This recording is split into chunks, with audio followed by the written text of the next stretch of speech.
que hay y los posibles pasos que se están dando en las últimas horas. Lo vamos a hacer con nuestro invitado Javier Domínguez, gestor de carteras en Auriga Bonos. Bienvenido, Javier. Hola, buenas tardes, ¿qué tal?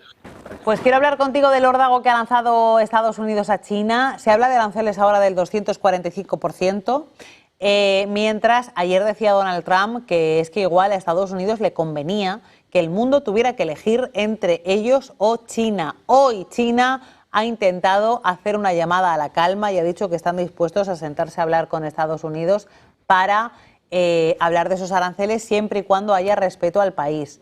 Te quiero preguntar un poco por los papeles, que creo que están siendo un poquito diferentes, y por hasta dónde crees que va a llegar la tensión entre los que son incontestablemente los dos protagonistas de la guerra arancelaria de Donald Trump. Bueno, claramente el señor Trump ya ha centrado o lleva anunciando desde hace tiempo que su gran némesis es China y que es él lo que va a combatir. Y desde luego se ha quitado la careta claramente y es que no va a dejar títere con cabeza. Y además va a ir repartiendo a los demás. Entonces, en el caso concreto de China, la verdad es que parte con muchas mejores cartas, ya que sacó, cuando el señor Zelensky, Trump, estuvo allí, hablaba de las barajas y de las cartas que tenía. Yo creo que ahora mismo China tiene muchas mejores cartas que las que tiene Estados Unidos. ¿En qué sentido? Bueno, pues hoy precisamente se ha conocido el PIB de China en el primer trimestre y está en un 5,4 e igualando la anterior marca, 5,4. Quiere decir que hoy por hoy, en el primer trimestre, la economía china va francamente bien con un crecimiento de un 5,4. No se ha resentido para nada. Es verdad que solo ha cogido el mes de marzo del primer trimestre, pero ya es suficiente. De manera que eso lo primero. Uno. Dos, tiene más de 700.000 millones de dólares invertidos en deuda americana, que en definitiva es un elemento muy importante porque ya se vio la jugada del señor Trump que le hizo mucha pupa cuando la deuda americana, los tres subieron de rentabilidad de una manera radical y en muy poco tiempo, ¿no? Por tanto, siempre tiene esa baza. Y en ese sentido, pues yo creo que China lo que va a hacer es, y lo está demostrando, se interesa por cualquier otro mercado con tal de hacerle un poco picar al señor Trump, ¿no? Entonces, en estos momentos, el señor Trump, que va dando tumbos y que de alguna forma no se ve exactamente cuál es la política que tiene, el otro día el señor Link, el de BlackRock, decía que Estados Unidos siempre se había visto después de la Segunda Guerra Mundial para acá como una economía estabilizadora y ahora se ha convertido en una economía desestabilizadora global. Es un cambio radical en la posición de Estados Unidos. Yo al principio pensaba que el señor Trump guardaba determinadas estrategias que ahora se iba a sufrir un poco, pero que para el segundo semestre iba a recomponer los índices y que iba a tener unas salidas un poco más coherentes. Ahora me permito dudar sobre la capacidad del señor Trump y de su equipo, ¿no? Porque están demostrando que no tiene ningún sentido todo lo que se está haciendo. Somos extremadamente críticos desde Europa y además somos extremadamente cautos a la hora de las inversiones, porque lo que está ocurriendo ahora mismo no deja de ser, ahora que tenemos el VIX, el índice VIX relativamente bajo con un 31, cuando ha estado en 60, pues no demuestra que la volatilidad haya cambiado, sino que sencillamente estamos en un paréntesis momentáneo, porque cualquier cosa puede ocurrir ahora.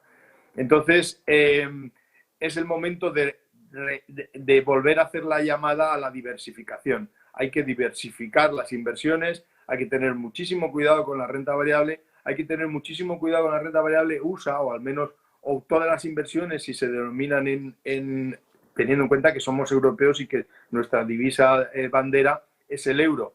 Ahora mismo una inversión en renta fija americana, en treasuries, tiene un doble peligro. Primero, que efectivamente China pueda responder vendiendo y por tanto haciendo que la rentabilidad suba, uno, y dos, que el dólar efectivamente no para de bajar respecto al euro, en cuyo caso tendríamos dos puntos de pérdida. Tendríamos la pérdida porque la rentabilidad del bono americano sigue subiendo y por tanto estamos perdiendo nuestra oportunidad de ganar más, uno, y dos, tendríamos también que el dólar contra el euro se va deteriorando y nuestra inversión va perdiendo fuelle. Por tanto, hay que mantenerse claramente. Ahora es un momento de estar en euro y de centrarnos en esa diversificación.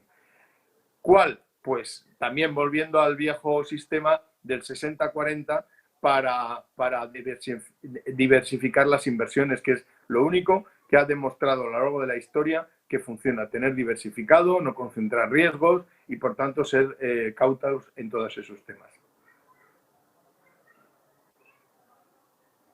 Creo que has hecho un repaso sobre el mapa en el que nos encontramos bastante claro. Importante, dos focos de los que has hablado.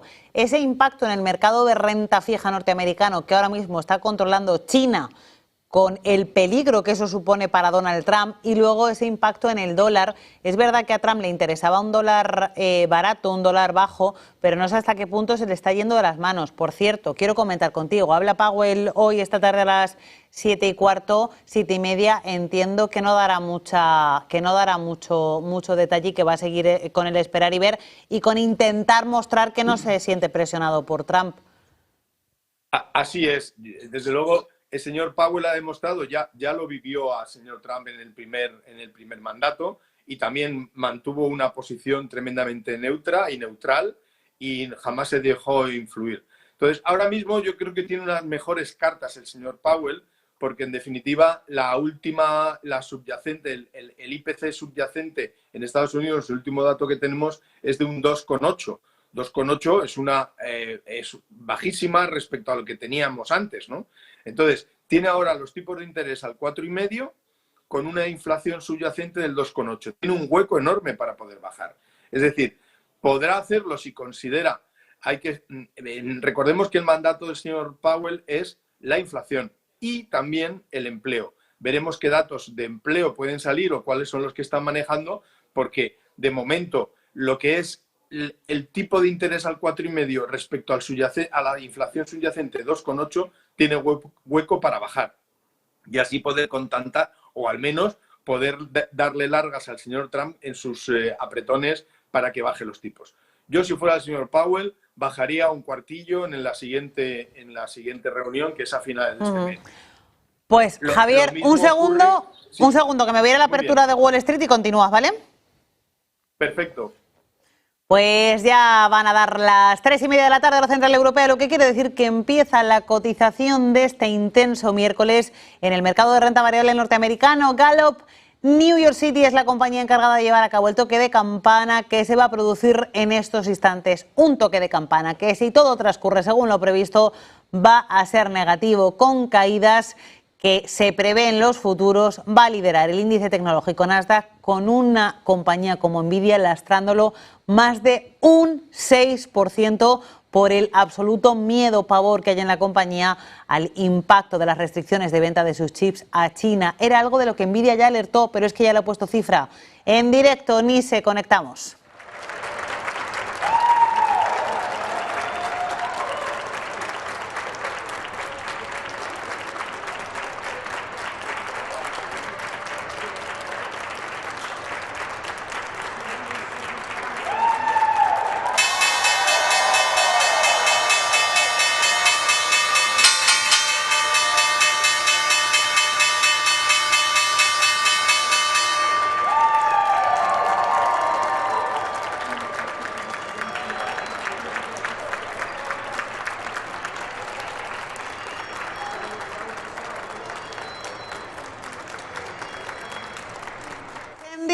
Caídas en los índices de renta variable norteamericanos en esta sesión de miércoles, en la que la apertura ha sido especialmente dramática para la tecnología. Índice tecnológico Nasdaq, que ya se está dejando cerca de un 2%, vela a la baja.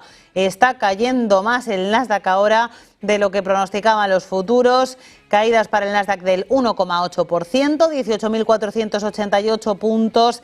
S&P 500 retrocediendo un 1,02 en los 5.341 puntos, y Dow Jones, que pierde un 0,40 y cotiza en los 40.213 puntos. Protagonista del día, ya saben quién es: Nvidia. La compañía abre la sesión con caídas superiores al 6%, después del buen desempeño que tuvo en una sesión bastante volátil como la de ayer. ¿Qué está pasando con Nvidia? Pues que está sufriendo con intensidad porque ya ha cifrado en más de 5.500 millones de dólares las pérdidas que le puede ocasionar la restricción en la venta de sus chips a China como consecuencia de la guerra arancelaria que protagonizan a esta hora China y Estados Unidos y que parece que está lejos de resolverse. Nvidia fue una de las primeras compañías que ya alertó de esas restricciones y del impacto que iban a tener sobre sus cuentas de resultados. Pues bien, le puso cifras esta madrugada y la compañía, como no podía ser de otro modo, está sufriendo con intensidad en bolsa. Ya vemos en la apertura caídas cercanas al 6%, del 5,7, 105 dólares con 80 centavos para los títulos de la compañía. Vamos a ver también resto de compañías norteamericanas a esta hora para ver cuáles son las que más están sufriendo junto con Nvidia, porque son varios los títulos que sufren en directo, que caen. Pues aparte de Nvidia tenemos a AMD, que pierde más de un 6%, ASML Holding cae un 5,3%, Apple pierde un 5%, las compañías del sector semiconductores, del sector chip, que van a estar viéndose afectadas, igual que Nvidia, pues también están sufriendo hasta ahora. Apple pierde un 4%, tenemos a Broadcom con caídas del 3,3%, Intel retrocede un 3,5%, Meta también pierde un 4,5%, Alphabet un 2%, toda la tecnología está sufriendo, pero exactamente por esa misma noticia. Y sí que tenemos alguna compañía con buen comportamiento. Bueno, sector consumo, Coca-Cola avanzando un 1%, Biogen con avances del 0,8% o GI Healthcare, que suma también un 0,8%. Me voy de nuevo con Javier, que le había interrumpido, y le dejo terminar. Muchas gracias. Pues sí, la verdad es que la apertura está respondiendo a todos estos movimientos. Desde luego parece mentira que en su momento, cuando el señor Trump empezó a hablar de todo lo que ocurría en los mercados y dónde quería capitalizar, que era básicamente en tecnología y microchips, y por eso hubo aquel movimiento con Taiwán, etcétera, pues está afectando directamente a la gran protagonista de la inteligencia artificial, que es Nvidia, que es uno de los abanderados de toda la evolución de la inteligencia artificial. Es un ataque directo a ello. De nuevo, China, por tanto, está en mejor posición desde el punto de vista estratégico, en el sentido de que al menos tiene sentido las cosas que va haciendo. Y que, como ya hemos comentado antes, tiene más de 700.000 millones en tesoros americanos, los cuales están sufriendo, porque también tiene el dólar, porque al estar invertido en dólares americanos, también está sufriendo por la depreciación del dólar. De manera que es una situación que no deja de ser la misma que estamos arrastrando y que se abrió cuando empezó todo esto. Decía que es el buen momento para que Powell pueda bajar los tipos, porque ya digo que con un 4,5, los tipos de interés al 4,5 americanos, y una subyacente, una inflación subyacente al 2,8, hay un enorme hueco. También consideramos que en el caso del euro, con la reunión que va a tener lugar mañana, es muy posible que el Banco Central Europeo también baje un cuartillo de punto, porque estamos en una inflación subyacente del 2,4, es decir, realmente en Europa 2,8 era muy bueno en Estados Unidos, pero 2,4 está muchísimo más cerca del nivel objetivo del 2. Y por tanto, teniendo los tipos de interés al 2,5 y teniendo en cuenta que Europa estamos en una supuesta entrada de recesiones, etcétera, etcétera, pues sería también bueno que bajara un cuarto de punto. Y eso nos lleva a oportunidades en el mercado de la renta fija, porque ahora resulta que tenemos las rentabilidades que están dando la mayoría de los bonos de los países de la zona euro, está por encima de la inflación. Es decir, es el momento de comprar un bono y poder cubrir la inflación y más, porque tenemos ahora, ya digo, la inflación subyacente al 2,4 en Europa, y tenemos el bono alemán, un triple A, lo tenemos al 2,5 el 10 años. Quiere decir que ya directamente casamos inflación con una determinada rentabilidad. Y si nos vamos ya al bono español o el bono francés, que lo tenemos al 3,30 y tantos, o el bono italiano, que está un poco por encima, evidentemente si compramos ese tipo de bonos, tenemos una garantía de que le vamos a ganar a la inflación con una determinada rentabilidad sin arriesgar especialmente, porque ya digo que la renta fija europea está bastante controlada y desde luego estamos llenos de instrumentos para defenderla y tenerla. Tenemos al Banco Central Europeo, que está siempre listo para poder salir a rescates.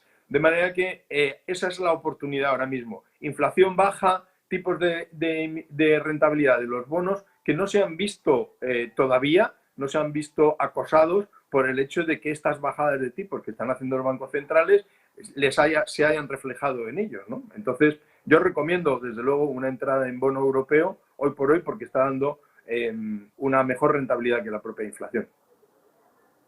Javier Domínguez, Abriga Bonos, gracias por acompañarnos. Muy buena tarde, un placer. Muchas gracias, un abrazo muy fuerte. Les contamos ahora una noticia de última hora que nos lleva a Irán. Ya saben que hay nuevas conversaciones